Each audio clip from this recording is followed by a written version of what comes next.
এদিকে বন্যায় বিপর্যস্ত মৌলভীবাজারের রাজনগর, কুলাউড়া, ঝুড়ি ও বড়লেখায় বন্যা পরিস্থিতির মারাত্মক অবনতি হয়েছে।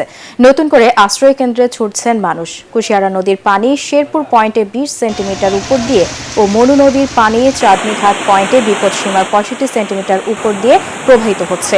3 লক্ষাধিক মানুষ পানিবন্দী হয়ে পড়েছেন। হবিগঞ্জে খোয়াই নদীর পানি বিপদসীমার 195 সেন্টিমিটার উপরে প্রবাহিত হচ্ছে।